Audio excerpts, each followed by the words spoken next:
इत्तेशाम साहब, चलें अगर हम ये बात करें कि जिस तरह से डॉक्टर साहब कह रहे हैं कि वैसे तो इन्होंने कोई डेडलाइन नहीं दी होती कि ये इम्प्लीमेंटेशन के लिए क्या क्या मामलात हों, लेकिन चलें अगर अब उनकी इंस्ट्रक्शंस या रिफॉर्म्स के हवाले से जो चीज़ें उन्होंने बात की हैं उसी की अगर हम बात कर लें, ड्रेजिंग के हवाले से, पोर्ट एक्सपेंशन के हवाले से, इम्प्रूव्ड रेल कनेक्टिविटी की अगर हम बात कर रहे हैं, इससे आप समझते हैं कि लॉजिस्टिक कॉस्ट कम होगी और ये जो कह रहे हैं कि लार्जर शिप्स हैं उनको हम अट्रैक्ट कर पाएँ, ये जो अहदाफ सेट किए गए हैं ये इन चीज़ों से हो पाएंगे? मसाइल यही हैं बेसिकली। देखिए, I am glad you chose this topic. Normally तो हम देखते हैं कि इस तरह की चीज़ें बहुत कम डिस्कशन में आती हैं। देखिए, बात यह है कि किसी भी मुल्क की तरक्की के लिए उसका इंफ्रास्ट्रक्चर, बेहतर इंफ्रास्ट्रक्चर होना बहुत ज़रूरी है। अभी आप देख रहे हैं अमेरिका और चाइना का आज कंपैरिजन किया जा रहा है कि क्या वजह है कि 15-20 साल तक अमेरिका वालों को पता ही नहीं चला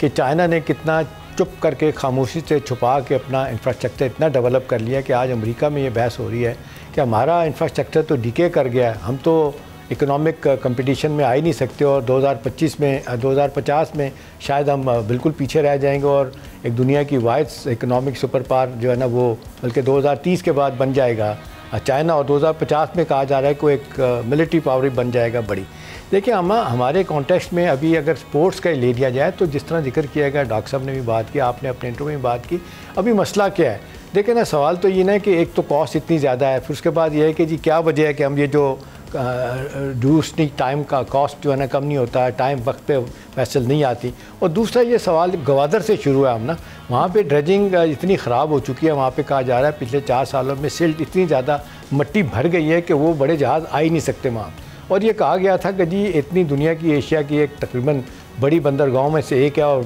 बड़ा कारोबार होगा, वहाँ पे बड़े बड़े जहाज़ आएंगे। कुछ तो पॉलिटिकल हालात की वजह से नहीं आ रहे, इंटरनेशनल हालात की वजह से नहीं आ रहे, और फिर मुझे कहने में आ नहीं है अमेरिका और चाइना की राइवलरी के हवाले से नहीं आ रहे। चाइना कहता है कि जी गवादर पोर्ट हमें दे दें, हम यहाँ इसको अपना नेवल बेस बनाएंगे। अमेरिकी कहते हैं the day you give it to the Chinese will bomb it. तो वो एक अपनी बहस अपनी जगह पे, हमारी मुश्किलात अपनी जगह है, बड़ी ताकतों में फंस के हम भी रह जाते हैं, कुछ नहीं कर सकते। लेकिन जो किया जा सकता है, ये 3 पोर्ट्स जिनके जिक्र हो रहा है आप देख लें, कराची पोर्ट है, पोर्ट कासिम है, गवादर पोर्ट है, इनमें जिस तरीके से डिले आते हैं, जो मुश्किलात इस हवाले से आ रही है हमें, और कोई इकोनॉमिक ग्रोथ को स्टिमुलेट करना है और जो नहीं हो पा रही, अगर इसको ठीक कर लिया जाता है तो बहुत बड़ी बात होगी। और दूसरा ये कि ये भी खबरें हैं कि अब नई 3 डीप सी पोर्ट जो है ना उनकी भी पे काम हो रहा है और 3 हफ्तों का टाइम, 3 माह का टाइम दिया गया है कमेटी को कि वो फिजिबिलिटी बना के दें। अब सवाल ये कि जो बातें तो हो जाती हैं, प्राइम मिनिस्टर ने कल मीटिंग में कह तो दिया है, अब सवाल है कि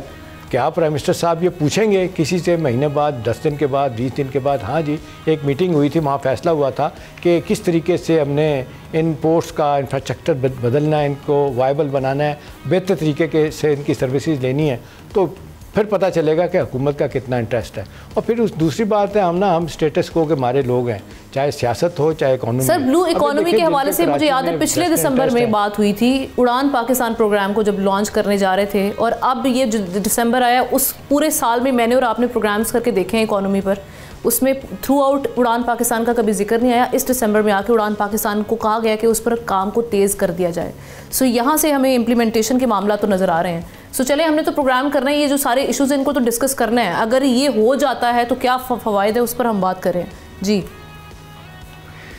देखिए, हम ना जिस तरीके से इम्पोर्टर एक्सपोर्टर को फैसिलिटीज़ मिल जाएंगी और जितना काम आसान हो जाएगा, वक्त पे जहाज़ आएंगे और वक्त पे यहाँ से जहाज़ जाया करेंगे, और फिर इसमें कस्टम हुकाम की जो इन्वॉल्वमेंट है वो जिस तरह कहा जाता है तंग करते हैं, और शिपमेंट के हवाले से जो परेशानी है, और फिर ये बात आती है कि जी हमारे जो सामान बेचा जाता है उसमें कितने % चीज़ें ठीक होती हैं, कितनी नहीं होती, वो अलग बहस है। लेकिन सवाल है कि टाइमली एफिशिएंट एक सिस्टम अगर बना दिया जाता है, अब तो कहा जा रहा है कि एक मॉडर्न कार्गो सिस्टम बनाने की बात हो रही है, उसकी हैंडलिंग कैसे होगी, ग्रीन एनर्जी कैसे इसमें आएगी, और ये कि किस तरीके से डिजिटल मैनेजमेंट सिस्टम यहाँ पे बेहतर होगा। तो मेरा ख्याल है ये अगर कर लिया जाता है बातों से हट के तो बहुत बड़ी कामयाबी होगी। अभी देखिए सारी दुनिया इस मामले में काम करती है, अपनी पोर्ट्स को डेवलप करती है, क्योंकि ज़्यादा ज़्यादा जहाज़ आएँ, ज़्यादा ज़्यादा एक्सपोर्ट्स हों, ज़्यादा ज़्यादा इम्पोर्ट्स हों, ताकि ओवरऑल आपकी इकॉनमी स्टिमुलेट करे और इक़्तिसादी मामलात में आप आगे जा सकें।